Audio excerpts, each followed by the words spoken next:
دو من سر براوړي لس کیلو مازغه براوړي دو من سر براوړي لس کیلو مازغه براوړي چې په پښتون بس راځي د اتیز له براوړي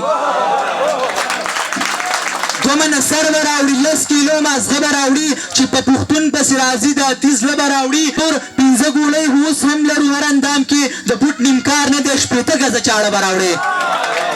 زما استاد تضاد باندې خبره کوو لک په آباد او په برباد باندې خبره کوو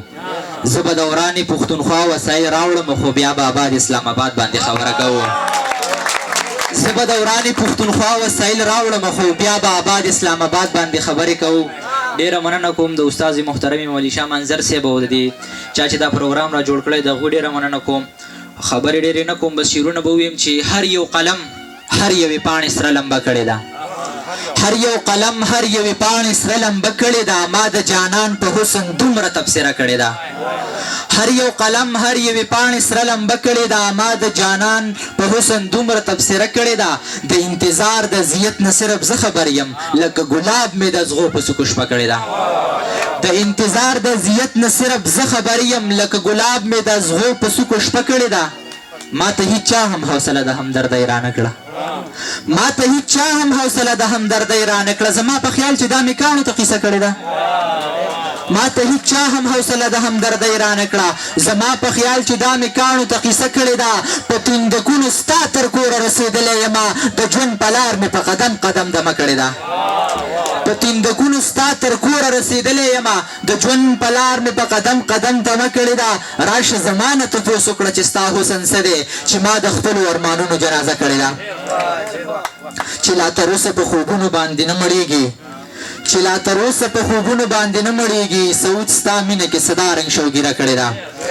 او بل غزل دی وایي چې پکې زه جوټې وخمه د غم ټال ته ګوره چې پکې زه جوټې وخمه د غم ټال ته ګوره زما په غم باندې چې خاندي دي خوشحال ته ګوره شراب ته ډرینک زنا ته ډیټ او په حاشي ته پیشن دا کم نمونه ورکوي د وخت کمال ته ګوره شراب ته ډرینک زنا ته ډیټ او په حاشي ته پیشن دا کم نمونه ورکوي د وخت کمال ته ګوره منظر صاحب چې د خپل حق تپوس ترې وکړه منوایي راته بې ادبي د لیوني ړومبی سوال ته ګوره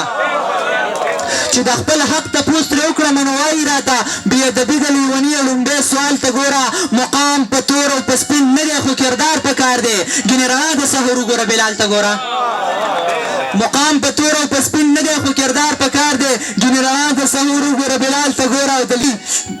که څوک پوښتنه مانه وکړي اشنا ستا د حسن لنډ ورته وایم چې لمر او یا خلال ته ګوره درمانه غربته بس که که نه ورک شه غاړه پرېږده زمه کله ناکله مې د مور شیدلي شال ته ګوره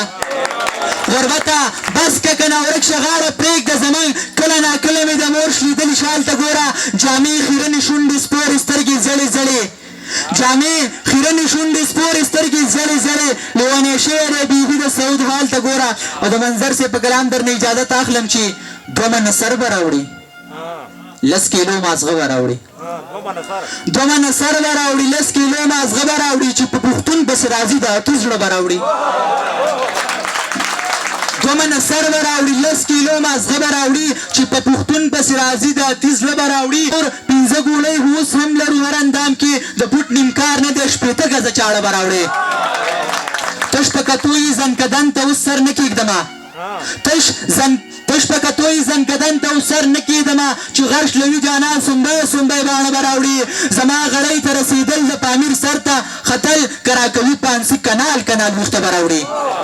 زما غړۍ ته رسېدل د پامیر سر ته ختل کراکوي پانسي کنال کنال ویښته به راوړي ماشومه خور وړوکي ورور ته په خندا شوه وایي ماشومه خور وړوکي ورور ته په خندا شوه وایي امي بنګلې کې سویلي وکړله اوړه به راوړي رقبه د سترګو یې د ځمکې او اسمان برابر بنجاري پوی کې چې 50 غرونه رانجه به راوړي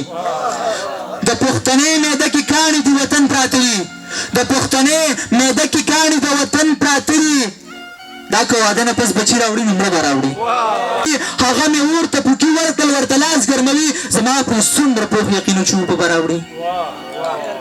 درخوی غټ سړي ته ورکړه ما یې پلار ته ووې